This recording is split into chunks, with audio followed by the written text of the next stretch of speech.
健康管理學堂由德善健康管理贊助播出。一個人好生活，劉遠芬。開始星期一嘅晚上，一個人好生活啦。你好嘛？係咪瞓覺啦？我係咪太大聲？細聲啲啊 ！OK， 不過我唔係諗住暗你瞓啦，大佬，你要聽埋我呢個節目先好唔好啊？咁啊呢個時間呢，先請我拍檔出嚟先啦。喺一個人好生活啦，星期一嘅晚上，咁啊11點到12點，咁啊請嚟呢位嘉賓，呢位呢就係中醫師張琛，張醫師你好。係啊，大家冇瞓住，快啲起身先。係啦，聽完我哋嘅節目之後，今晚會瞓得好啲嘅。但我好想話，我依一生人最憎人呢，就係做早上節目嘅時候呢，啲人就仲唔起身，快啲起身啦！想打巴佢，係你講得好啱。我當時我諗整鬼你咯，我都係想聽下音樂，瞓下覺啫。但係真係冇音樂聽嘅而家，電台而家係冇音樂聽嘅。咁你不如聽我哋喺星期日嘅早上啦。咁我哋有一個叫知音四寶，我哋嘅同事係黎莉咧，好巴閉咁，佢都有主持一個音樂嘅節目。其實唔係一個添㗎，星期六佢都有一個叫有利位置嘅。咁個位都俾你賣下廣告，真係犀利啊！梗係啦，我哋呢個其實我哋呢個台都幾多人聽㗎。我覺得唔單止呢個台，數碼生活台都係好多人聽。由星期一至七日每個時間，由朝頭早7點到11點，好多好精彩嘅節目，一啲都唔遜色於呢個財經台。呢個位咧，即係大家咧就大家係包含下包容少少。劉遠芬呢個一定要俾幾分鐘佢賣下廣告先得嘅。完，而家節目完。好，咁啊上個星期咧就講到有關呢個頸椎啦，頸椎都係好多人有嘅問題，已經唔係講緊年紀啊。以前就我哋講話年紀咁大咧，又翻咁上下咧，都總有啲勞損啦。咁但係而家啲人勞損得太快。不過我哋講話頸椎咁，咩叫頸椎病咧？其實頸椎係一個籠統講法啫嘛，講頸椎病。但我覺得反而頸椎嘅乜嘢病，佢有啲咩症狀，其實會引起啲咩問題？我相信好多聽眾咧，其實自己原來有呢啲問題，佢都唔知道。不過呢度先提下啲聽眾先嚇。星期一咧，我哋喺呢個鐘頭裏邊呢，任何病其實你都可以打電話嚟登記講你嘅問題。點解咧？因為喺聽日嘅時間啊，張醫師嘅同事咧係要跟進翻所有呢啲打入嚟嘅朋友嘅。如果你有任何嘅健康上嘅問題，無論你講減肥啦，我記得我哋最初開始咧，張醫師啊，我哋係講體重管理添㗎，你記唔記得？係，冇錯。點解而家我哋改咗嘅？因為其實我諗牽涉嗰個範圍比較大啲咯。其實你諗下，其實肥胖人頸椎容易唔好喎。係有關係嘅。同埋我發覺呢啲人都根本都唔理我哋講唔講肥胖，佢都照講佢自己嘅健康。所以我就決定開放，唔好俾任何框框，唔好俾任何框框啲聽眾。總之你對於你健康你想管理得好啲嘅，你就入嚟啦。咁啊希望我哋嘅中醫師又好，或者係即係佢哋嘅營養師啦。咁啊俾多啲意見大家點樣去管理好你個健康嘅問題。好嘛？有任何健康情況你想問呢，可以打1834204，1834204。咁大家都有咩送翻俾大家？係啦，會送翻一次熱銷會診啦，有註冊嘅營養師同埋中醫師咧，係幫你咧就係診斷下你嘅體質啦，同埋睇下你個病情嘅。係一次嘅健康評估送翻俾佢哋。咁另外咧就係會送一次嘅頸椎分蒸嘅一個嘅治療嘅，仲會刮痧嘅喎呢個療程。係啦，蒸完之後會幫大家咧放鬆翻啲肌肉啦，會做個刮痧啦。咁之後就會送翻一個嘅呢一個發熱帶頸椎治療嘅發熱帶俾大家。係。咁相當之好啊！咁啊，我成日都話喺呢啲天氣底下，你要保護條頸，尤其是保暖都好緊要啊！咁所以我覺得如果大家有需要嘅話咧，唔好嘥咗佢哋嘅心機，希望你咧能夠好好咁樣管理好你嘅健康問題啊！電話號碼1834204。咁啊，張醫師直接咪交俾你，你詳細講下。我哋講頸椎病，其實牽涉到乜嘢叫做頸椎病？當中每一個唔同嘅病，佢嘅症狀係有啲咩嘅顯示，好唔好啊？嗱，其實我哋先講下一啲嘅我哋身體嘅結構先啦。所以其實頸椎病咧係一個統稱下，我哋其實叫做頸椎綜合症。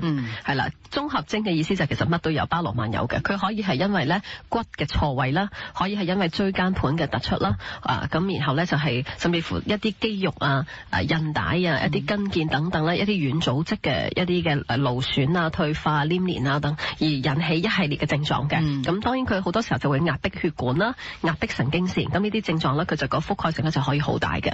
咁視乎佢嗰個問題喺邊度，佢可以影響一啲中樞性嘅問題，包括甚至乎有啲人嚟講，佢會係覺得自己好似啲血上唔到個頭啊、頭暈啊、頭痛啊，甚至乎有啲人咧佢就係血壓會增高啊呢啲啦。咁有啲人咧佢就係去一啲外周神經係壓迫比較犀利嘅，即係影響比較多嘅。譬如佢嗰個椎間盤，即係個骨同骨之間個軟骨腱啦，向側邊突嘅，側邊突咗出嚟嘅。咁呢啲咧就好多時候咧就會影響咧一邊手臂啦、手痛啊、手臂咁樣。咁有啲情況絕大部分嘅頸椎問題咧都係可以咧係以一個叫保守治療，即係話唔需要開刀。係啦，唔需要開刀，通過一個復康治療嚇，通過一個嘅中醫嘅或者係一啲物理治療啊，或者各種嘅一啲嘅治療，甚至乎口服嘅藥物啊，等佢消炎止痛啊，成日鬆開啲嘅黏連啊等等咧，係可以改善到。但係有啲問題咧就係唔得嘅，你有可能咧就係話可能有幾個 percent 嘅朋友啦，佢個頸椎咧需要接受一啲嘅手術嘅治療，譬如一啲交通意外，或者咧一啲嘅挫傷、一啲嘅跌傷，好嚴重嘅時候，而佢跌落地下嘅時候係頸椎。或者係裂咗啊，或者佢頸椎咧係落地先㗎，咁啊一啲嘅即係頭頸部佢受到一個好大嘅壓力，咁呢啲嘅朋友嚟講咧就可能需要接受一個即係手術嘅治療，當然個風險亦都係比較大嚇，亦都有啲我哋都知道以前嘅著名嘅運動員啦，森蘭啦，冇錯係嘛，佢喺奧運嘅時候一個跳馬嘅運動，咁啊跌咗落嚟之後咧，佢就導致咧就係佢嗰個頸椎佢一個骨裂同埋咧一個嘅折斷啦，咁所以就導致咧就好彩性命就即係救得翻啦，但係令到佢下半身癱瘓，而且佢係比較高位咧，所以佢連手都係唔喐得㗎。但係我好相信一個咁嘅前提就係理論上喺我哋嘅頸椎方面呢，如果我哋即係日常嘅使用係完全唔會有呢啲問題，但係當有呢啲事故衝擊力比較大咧，尤其是有一啲無情嘅力挫埋去嘅時候，交通意外啦，原來可以好嚴重。其實佢都係好脆弱。係啊，好咁譬如話一啲揸車嘅朋友啦，譬如話交通意外，有啲交通意外，譬如佢架車喺後邊撞過嚟，或者咧係喺側邊一個好大嘅撞擊力，咁你個頭嗰個揈咧就好似一條鞭咁樣咧，就係有一個嘅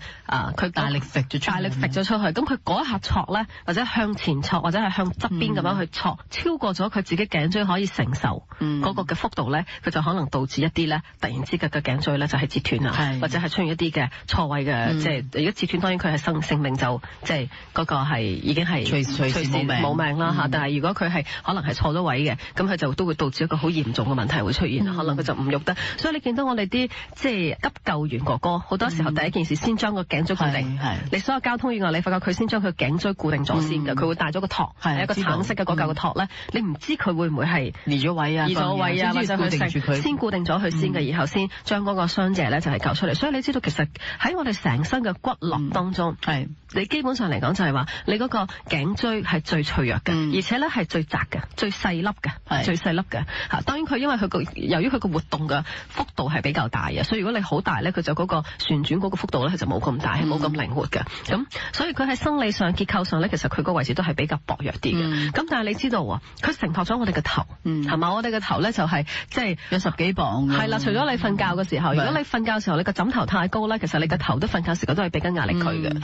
咁喺日間工作嘅時候，無論你係企喺度、坐喺度，咩時間，其實佢嘅壓力咧都係比較咧係即係一路持續咧，就係有一個嘅就係長期嘅一個壓力。咁當我哋而家嘅姿勢不良嚇，譬如我哋坐喺度打字啦，耷低頭做嘢啦，用智能手機啦，係嘛？或者我哋講有啲嘅職業會計啦，係啦，佢不斷要即係長期對住一啲數字啊，或者係成日個頭唔喐㗎。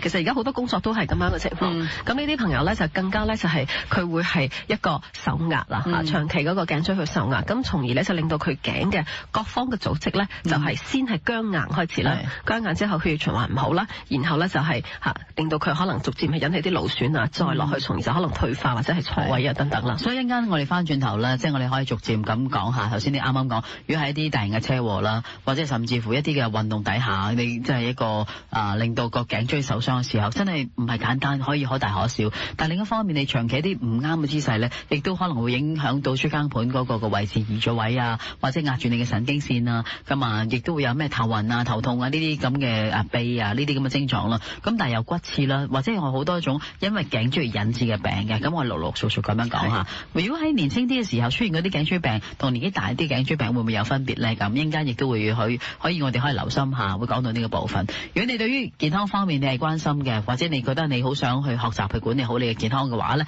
十分之歡迎。呢個係我哋最中意㗎啦。咁啲聽眾可以打電話嚟登記咗個朋友咧，咁啊聽日張醫師嘅同事都會聯絡翻大家，安排會有一個醫師會診一次咧，係送翻俾大家有一次嘅健康評估嘅。另一方面呢，亦都有一個嘅即係頸椎嘅一個嘅發熱帶係送翻俾大家，頸部嘅發熱帶嚇送翻俾大家。咁同埋有一個嘅頸椎一個嘅經絡療程，咁啊當中亦都會有個分析同埋刮痧嘅部分嘅。1834-204，慢慢打下，唔使心急啊。咁啊，如果未有人聽咧，俾啲耐性咁啊，接通咗之後咧，就會盡快登記㗎啦。1834-204，一個人好生活。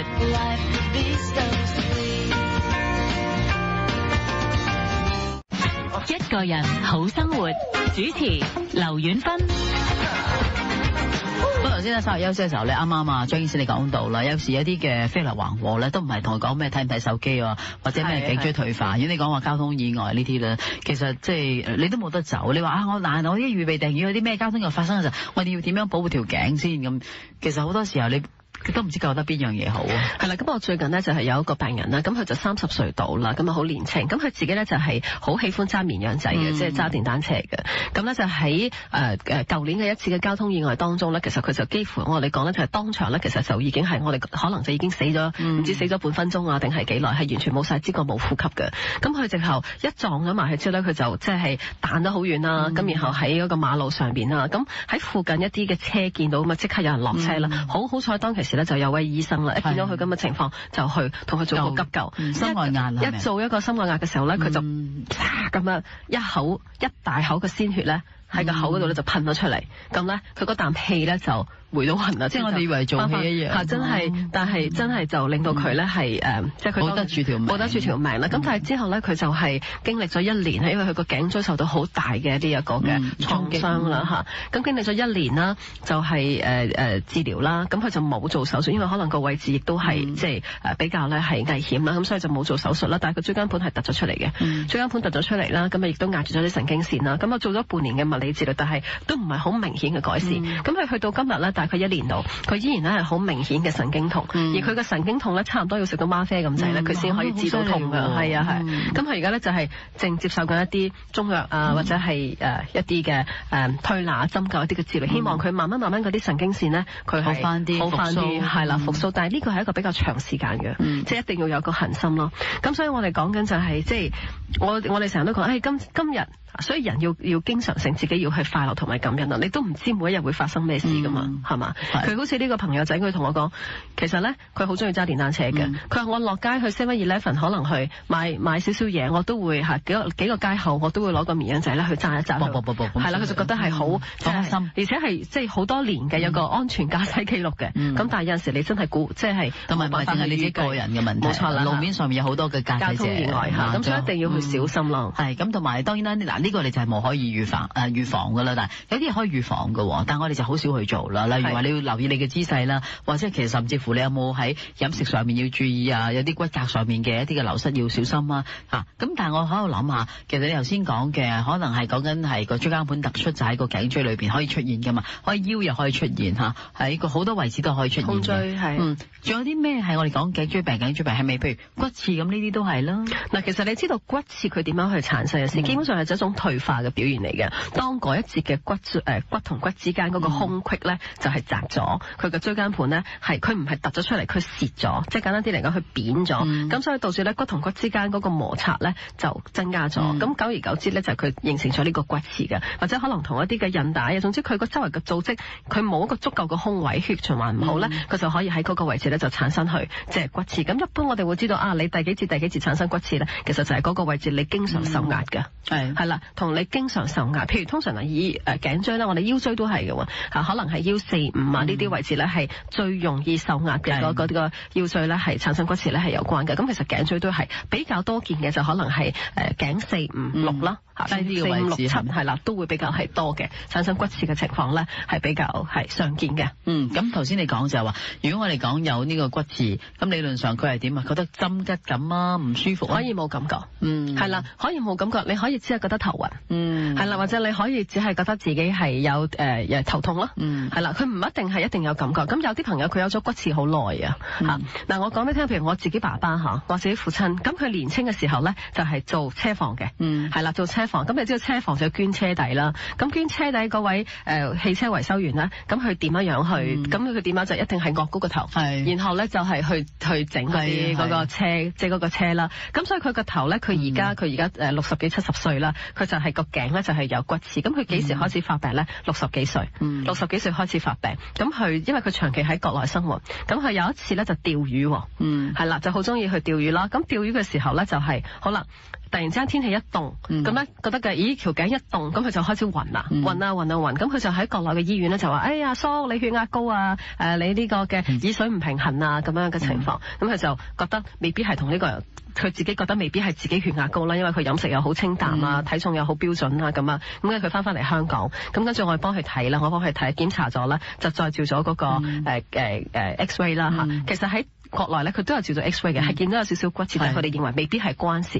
咁但係當我就覺得佢呢個情況咧，同佢嗰個頸椎退化，同埋因為我知佢後生嘅時候係咁樣捱過，經常會做呢個姿勢，包括佢燒汗啦，係嘛，耷低頭啦，燒汗啦，咁同埋就係呢一個嘅即係落高頭啦嚇。咁喂幾十年喎。係嘛？幾十年一個動作，所以到佢60幾歲嘅時候，佢再加上釣魚啦，咁釣魚好多時候坐喺度個頭又係，同埋啲魚飛埋嚟就哇咁樣後望啊，係咪？係啦，同埋佢咧就可能寫大字啦，即係寫嗰啲毛筆字啦等等咁啊，退休生活啦係嘛，咁啊寫毛筆字咧，咁都係個頭會吊住㗎喎，係啦，咁佢跟住就翻嚟香港啦，咁我哋就幫佢安排做一系列嘅治療啊，成日咁啊，做完之後咧就好翻好多，咁但係我都同佢講，可能啦，其實老人家咧，其實佢除咗係年青時候嘅勞損咧。再加上咧係呢一個骨退化，係一個骨退化，咁即係話其實你一定係要咧每一日咧都係要做一啲咧，就係改善咧你肩頸一啲嘅血循環嘅一啲嘅運動啦。咁同埋就譬如你睇報紙啊、寫大字啊，嗰啲姿勢要點咧？係啦，姿勢咧你就係要保持得去好啲啦，係啦，等等啦。咁咧就係要乖乖地聽話啦，然後要食翻一啲補骨啊、補頸椎嘅一啲嘅中藥調理下，補下啲肝腎啊咁樣啦。咁其實好多長者咧，佢都係會即係喺呢部分咧，佢係會即係好明顯嘅改善。嗱，原來頸椎病咧係雖然佢係有退化但係其實佢如果佢處理得好咧，其實就算你係可能係70、80歲啊，都係可以咧係即係比較咧，可以好好，係啦，可以係控制得比較好。一翻嚟咧，我哋就會再即係講下有關方面嘅話題啦，點樣去治療啦，點樣去保護住自己嘅頸椎，唔係淨係條頸椎嘅，講真，呢成條大陣啦。有好多人都話咧，去到下半腰嘅位置咧，哇，成日都係即係腰酸同埋背痛噶嘛。其實我哋都未講到呢啲部分嚇，咁但係你話翻條大陣由個頸椎一路掃落嚟，有啲咩嘅問題你想問翻啊張醫師，或者係其他嘅健康嘅問題你想了解下要點樣處理去跟進嘅話咧，歡迎你打電話熱線1834204，1834204，打多朋友記住有呢個免費嘅一個嘅註冊嘅營養師同埋中醫師咧，會送一次嘅健康嘅評估一次俾大家，仲會有呢一個嘅頸枕發熱帶一條嚇，同埋有關呢一個嘅頸椎嘅經絡療程一次，包括咗有刮痧啦，同埋呢個頸椎嘅分針嘅1834204，1834204，一個人好生活。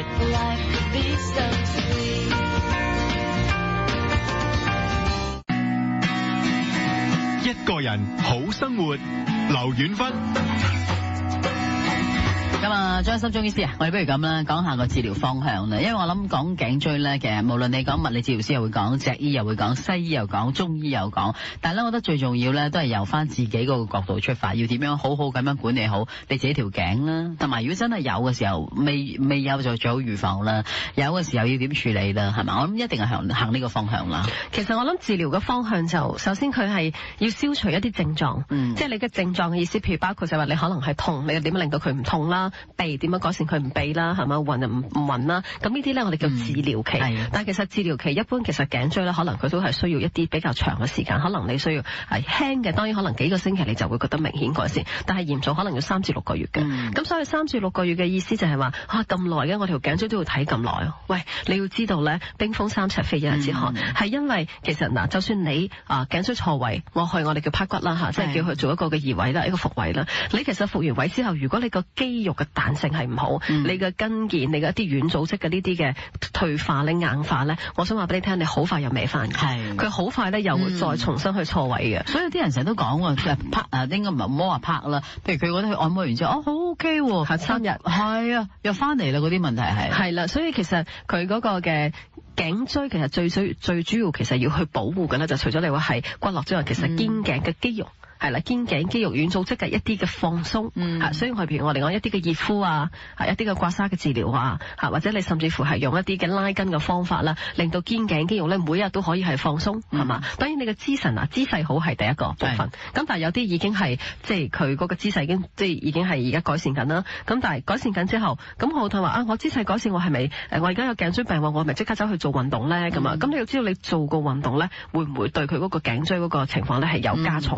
咁你要知道你做個運動咧，你要同你嘅健身教練去溝通。我而家頸椎有問題，我有冇啲咩運動？譬如負重啦，一啲舉重嘅運動啦，好多一啲男性啦，佢就會去做一啲撐到好重啦。咁呢啲嘅情況，你又係會加重咗佢個問題啦。咁另外就係話你放工之後，你自己去休息嘅時候，你會唔會去做一啲頸部嘅一啲嘅針對你頸椎嘅一啲嘅頸部嘅一啲嘅放鬆嘅活動啦，等等。例如拉筋啦，係啦，例如拉筋啦，或者甚至乎熱敷啦，我哋講緊呢一啲啦。咁你拉筋嘅話，我唔係拉完一個禮拜我就唔使拉，其實每日都要拉嘅。每一熱敷都係一樣，熱敷都係嘅。咁你就持續要去做啦，咁樣嘅情況。咁咧自己其實好多嘅一啲嘅即係保健嘅嘢你可以去做。咁但係我哋都講，如果你想快啲嘅，你可以揾物理治療師啊，或者你可以咧揾一啲中醫師咧幫你做咗一啲嘅物理治療，佢可能會用一啲超聲波啦，放鬆你哋肌肉啦，係嘛，一啲嘅鎮痛嘅方法啦。咁中醫師佢可能會同你做刮痧啊、拔罐啊、分蒸啊呢啲咧，同你咧就係快速手法係啦，唔同嘅手法，推拿啊、按摩啊、外敷中藥啊等等啦，佢就將佢嗰啲咧，令到佢嗰個肩頸改善個血氣啦，令到佢嗰啲嘅肌肉佢嘅黏連啊、一啲嘅瘀啊、一啲嘅乳酸啊等等，所有咧就快啲去帶走。好啦，鬆晒你嗰啲嘅軟組織啦。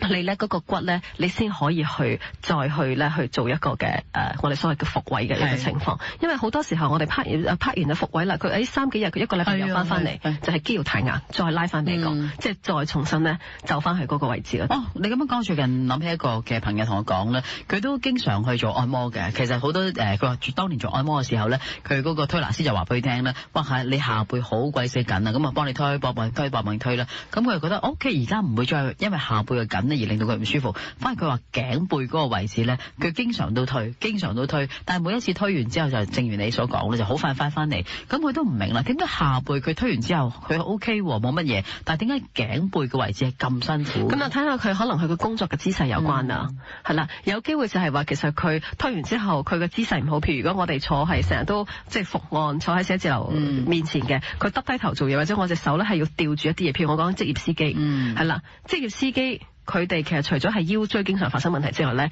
肩頸嘅肌肉，你諗下佢隻手成日揸住個軚盤噶嘛，係嘛？要吊住隻手噶嘛，咁好多時候佢攰啦，佢就會個人前傾，係啦，前傾個頭又會前傾，咁所以就會係導致咧佢嗰個嘅，就算你整完之後，好容易咧就會翻嚟嘅。你要睇下同你嘅職業有冇關係啦，你嘅姿勢有冇關係啦，你嗰張凳係啦，凳都係一個非常之即係好重要嘅部分嚇。我自己咧就因為有人嘅腰椎唔好啦，咁經常咧就係要揾即係去不斷好凳係嘛？其實個好凳嘅意思就係承托得佢咧係好，唔需要自己用咁多力去承托自己嘅腰啦，同埋咧無論你個椅背啦，同埋座位啦甚至乎你嗰個扶手啦、頸啦嗰個地方咧都要調教嘅，都要調教到嘅嗰張凳咧先適合一啲咧即係頸椎或者我哋講脊骨唔好嘅朋友㗎，係啦，咁所以嗰張凳係好緊要。如果一般嘅辦公室嘅凳佢係冇承托頸椎嘅咧，其實長期坐咧你個頸就攰啦嘛，坐到一日之後你不其然咧就會越伸越前。我諗一啲都唔出奇嘅。其實你無論你講話職業司機又好啦，或者可能我哋自己喺案頭工作嘅時候咧，你都會見到大家睇電腦嘅時間都幾長嘅。咁啊，文職嘅同事更加係嗰個工作時間係嗰張凳就同個囉柚係離唔開咁樣啦，即係8個鐘頭就係坐喺度，除咗個食飯嘅時間，好少會企起身嘅。咁所以如果呢啲嘅調節就要自己去 adjust 一下啦。係啦，其實如果自己可以嘅話如果你真係有頸椎唔好，我真係好強力去建議你嗰張凳咧，你一定係要有咧，就係俾你咧可以係頸可以有個支托住嘅。因為當你真係攰嘅時候，你起碼可以向後伸一下，然後等個頸咧去放鬆一下你嘅肌肉啦。咁呢個都係好重要。即係因為你就算點樣去治療，每一日你會係重複嚟嗰個嘅姿勢同埋個動作咧，你嘅肌肉又會再緊翻嘅。我同講頸椎病咧，一般嚟講唔難醫嘅，但係翻發率係非常高。係因為佢個姿勢係太相似。冇錯啦，係啦，頸椎病嘅翻發率咧，基本上都可以去到8-9成嘅。醫好佢就翻嚟，不過幾時翻嚟嘅啫？3個月翻嚟，半年翻嚟，第1年後先再翻嚟，就係3年後翻嚟。所以其實佢頸椎病嘅翻發性係非常之高，而且佢翻發每一次嘅症狀唔一定一樣。佢可能今次嘅翻發係手臂，下一次嘅翻發係頭痛，但係都係同個頸椎有關，都係同個頸椎有關嚇。甚至乎我哋可以知道就係頸椎病一啲大部分容易即係有中風嘅病人，其實差唔多9成嘅頸椎係唔好。係啦，所以我講緊其實頸椎係對我哋成個頭部咧供血啦。腦退化症嘅病人係老人家長者頸椎又係唔好。所以我哋一路傾嘅時候咧，都唔好講話咩頸椎我哋退唔退化，係由我哋年輕嘅時候我哋嘅打嗰份工開始啦。咁啊，可能都已經係影響緊。不過我哋長期都習慣咗，其實我哋將呢一個好似儲錢一樣，但係佢好可惜呢啲係負錢嚟嘅，就係不斷儲，儲完之後咧，我哋就係有一日咧佢就爆發出嚟俾你。咁所以一定要好好咁樣學識點樣照顧佢咧。頭先呢，即係張醫師就講到嗰個嘅凳係咪？咁啊一陣間翻轉頭咧，其實我哋嘅營養師咧，其實本身都係個健身教練啦。咁啊 Tammy 佢就會講到上個禮拜就講係拉筋啦，今個禮拜咧佢會講個枕頭。點解啲人嘅頸椎有咁多問題咧？一定係同個枕頭有關。可能啲人會懷疑，但係實際上係咪真嘅咧？一陣間可以教大家點樣揾個好嘅枕頭。咁啊，如果你話對於有關你嘅健康問題有任何嘅問題，你想問啊，即係張醫師又好，或者其他中醫師，甚至乎係營養師嘅意見嘅話咧，歡迎大家打電話號碼1834204打通嘅，咁啊都會安排翻由醫師會診一次咧，係送翻俾大家。仲有呢一個嘅即係頸枕嘅發熱帶一條啊，係俾大家咧係作為一個保暖啦嚇，有一個少少按摩嘅作用啦。仲有一樣咧就係有一個嘅經絡嘅療程喺頸椎嗰個部分咧，有刮痧同埋分蒸嘅效果嘅嚇。咁啊1834204 1834204一個人好生活。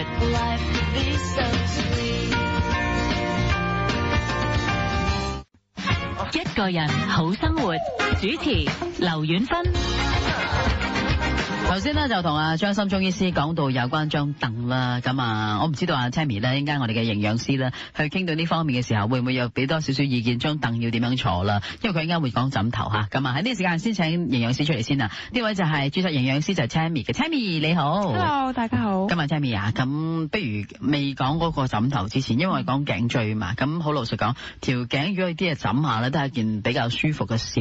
有冇啲咩建議佢坐嘅時候咧？上個禮拜就有教過大家坐嘅時候嘅姿勢應該係將個胸膛打開啦，係咪？腰板要挺直啦，挺胸收腹啦。簡單啲，我哋嗰個講法就係咁啊，成日都要記住打開佢，打開個胸。咁啊，亦都介紹過啲嘅拉筋嘅動作。咁但係我見到好多朋友咧，佢話條頸唔舒服啊，成日都會頭暈啊，就知道個枕頭唔係好妥。但係揾咗一生人咧，都冇一個枕頭係啱佢自己嘅。係啊，其實我之前有個客同我講咧，佢總共佢屋企有7個枕頭咁多。係。跟住之後佢本身佢個頸又係有啲問題嘅，咁我就反而問佢，可能係你頸個問題，而唔係你枕頭唔啱個問題。咁其實所以最終係要改善翻你嗰個姿勢啦。咁同埋即係枕頭唔係唔重要，但係你都要揾翻個係啱你自己嘅。係啦。咁我想問下，先由張凳先。好啊。未講個枕頭之前，咁嗰張凳佢應該屋企有7張凳都唔出奇，呢個7兄弟嘅話。但係如果唔係嘅話就好問啦。咁點樣揀一張嘅叫做啱自己，然後又可以放到條頸，又唔會整親啊，又覺得姿勢啱嘅凳咧？嗬。你可以揾一個有平嘅凳啦。咁好似頭先張醫講到講過，如果你有頸嘅問題嘅，咁後邊你嗰個頭後邊咧都可以有位置。係啦。咁有啲凳咧，因為佢個弧度咧可能好深啊。咁變相有啲可能腰椎有問題嘅朋友啊，咁大部分嘅期間佢頸椎都會有少少問題㗎。係啦。咁你如果後邊坐喺度嘅時候，係啦，個背脊唔舒服咧，可以攝一個枕頭。係啦，但係唔好太遠。係啦，輕輕咁樣承托住你個背脊。係啦，咁係簡單啲一個正確嘅姿勢啦，挨住自然嘅，挨住自然嘅，挺胸嘅都係。但係就唔好全部係靠晒成個重量係靠住晒你嗰個凳廳咯。係，自己都要拉翻直嘅人。冇錯啦。OK，咁啊另一方面喺嗰個頸嘅位置咧，如果係啱啱亦都有個生理弧度晾一晾，咁啊最好啦，係咪啊？係啦，同埋可能平時搭飛機多嘅人啦，都要戴個頸箍啊，係啦，驚因為你唔覺意瞌着覺嘅時候都會即係整親個頸咯。係，咁所以係咪都可以用咁嘅方向嘅去諗？都可以㗎，戴個頸箍喺呢一個 office 會唔會有啲怪咧？嗬？如果同事唔介意，你自己唔介意都 OK 嘅，我覺得係啊。係咁啊，另一方面咧，我諗講比較具體嘅就係枕頭個問題，都係好多朋友成日都話要揾一個好啱嘅枕頭。你頭先就話啦，喂，其實係咪唔係諗揾一個啱嘅枕頭，係搞掂自己條頸先呢？反而係嗬，搞掂自己條頸啦，咁之後再觀察下你自己屋企個枕頭係咪真係適合係啦。有個說法咪成日話咩高枕無憂嘅，其實高枕先至有憂，因為你太過枕頭太過高啦，或者太低啦，都會係令到你個頸椎出現個弧度有問題嘅。係啦，咁大概一個少少測試啦，你嗰個枕頭大概嗰個高度係差唔多你一個拳頭嘅，係啦，平瞓嘅時候，係啦，你側瞓嘅時候咧就要高啲嘅，係啦，可能一個一個半拳頭咁多。但係你話側瞓嘅時候，佢就要有一個半拳頭。如果我哋打橫瞓嘅時候咧，就係一個拳頭。咁即係我將個拳頭擺喺個枕頭邊嚇，睇下佢打橫嘅時候，即係平放個枕頭啦嚇，打橫咁擺咧，佢就應該我擺喺枕頭邊嘅時候，佢就應該一個拳頭。差唔多一個拳頭係啦，或者你可以用一個測試咧，就係你瞓喺呢個枕頭係啦，晾住少少自己條頸嘅，係啊，唔好太低或者淨係晾住個頭係啦，跟住你睇下你嗰個下巴會唔會係向咗上啦？如果向上得太多咧，即係表示你個枕頭太高啦。係啦，如果你個下巴掂到你嗰個心口咧，即係表示你個枕頭太低啦。係 OK， 咁啊呢一個簡單嘅測試，但係如果你最都係掌握唔到嘅話咧，都唔使擔心嘅，因為你可以咧，如果你真係有頸椎嘅問題啦，或者你有其他健康嘅問題咧，今日你打到入嚟我哋嘅電話先1834204咧，都會安排翻有醫師會診一次，咁啊Tammy有機會會見到你嘅，你可以再直接問下佢啦，好嘛？另一方面，除咗有醫師會診一次之外咧，咁啊當然亦都會有一個嘅即係頸枕啊，嗰個發熱嘅頸枕咧係送翻俾大家啦，同埋有一個嘅頸椎嘅療程啦，咁啊包括咗會有刮痧同埋分針嘅，咁啊電話號碼就1834204。Tammy 啊，頭先我聽你咁樣講啦，其實你覺得呢啲人係唔識揾啦，瞓落去唔啱啊，最初啱而後來唔啱啊，但係點解會係揾嚟揾去都係揾極都係仍然唔啱，買完一個又一個，但係當時試嘅時候又係好似係 OK 嘅喎。佢可能初時咧，你新嘅枕頭用嘅時候唔多唔少都有少少唔舒服嘅，係啦，但係你會睇下你會唔會係成日不停咁樣轉唔同款嘅枕頭啦，而你自己又係冇去改善你嗰個姿勢啊，冇去鍛鍊翻你肩膊啊或者甚至乎背脊嘅肌肉咯，係啦，即係背脊嘅肌肉都要去鍛鍊㗎，係啊，因為背脊唔夠力嘅時候，你咪用咗你可能你頸啊，係啦，即係向前烏咗係啦，拉唔翻佢向後咁樣係嘛？咁你今日除咗教即係大家點樣揀個枕頭之外咧，有啲咩運動可以介紹下？特別係針對喺個肩頸嘅位置，可以教一啲鍛鍊肌肉啦，係啦，幫助你嗰個血液循環啦，係啦，好啲嘅。咁我哋都係教3個動作，係啦。咁第一個動作咧就係叫 lat pull down 嘅 lat pull down 係啦。咁就將隻手咧就好似划船咁樣，係啦，冇錯，划船就上升啦，舉起雙手咁樣。咁如果你屋企有少少拉力帶，你都可以用嘅。冇嘅咧，你可以唔用啦，或者用一條長啲嘅毛巾都得。係啦，跟住之後輕輕咧用少少嘅力將佢拉落嚟，拉到去大概去到嗰個膊頭嗰個位置啦。隻手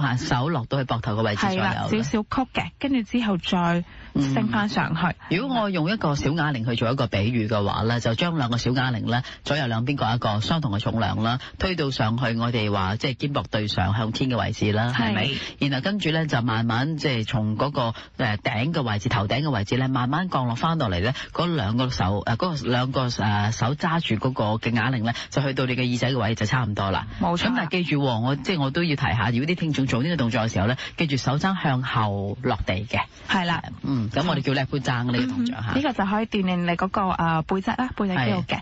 咁第二個運動咧就係好簡單嘅，咁平時你翻工嘅期間都可以做嘅。咁就將隻手咧就好似祈禱咁樣合埋，睇下可唔可以擺到你去後邊背脊。係啦，如果你覺得都係爭少少唔得嘅時候咧，你就一個拳頭。打一個拳頭，係啦，盡量將你個膊頭都係向後打開拉嘅，係啦，呢個就幫你改正你嗰個姿勢咯，都係，同埋訓練翻你少少嘅肌肉。係呢個都幾有趣嗬，係啊，將隻手反手向後，然後跟住咧兩隻隻掌合埋一齊，好似個祈禱嘅姿勢，兩個手合埋喺後邊做祈禱。咁你諗下點樣做得到吓？係咪要去到點樣叫做合適嘅位置啊？唔好擺太低咯，盡量可能係你背脊中間個位置，即係可能隔甩底。下低少少個。係，我就會講，如果係女士就係 bra 帶嗰個位。係啦，冇錯。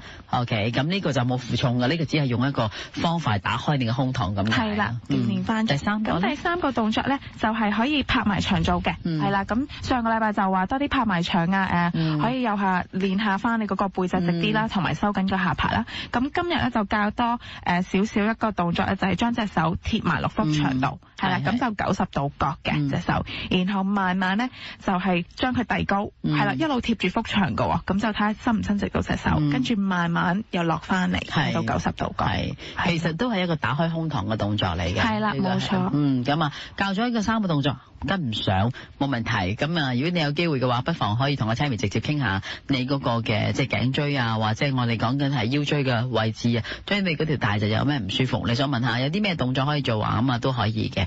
記住，如果有啲咩嘅健康問題你想問嘅話咧，繼續可以打1834204，但係要俾啲耐性啊，出面嘅同事咧已經好努力接聽緊你嘅電話噶啦。登記咗嘅朋友咧，聽日張醫師嘅同事咧都會第一時間聯絡翻大家，安排翻呢由醫師回診一次，同埋有一個嘅頸枕嘅熱帶係送翻俾大家，仲有一次呢係一個經絡嘅頸椎嘅療程，係俾大家去試下嘅。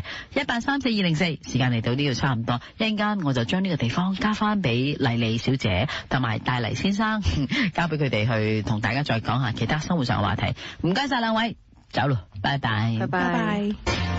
1834204，一個人好生活。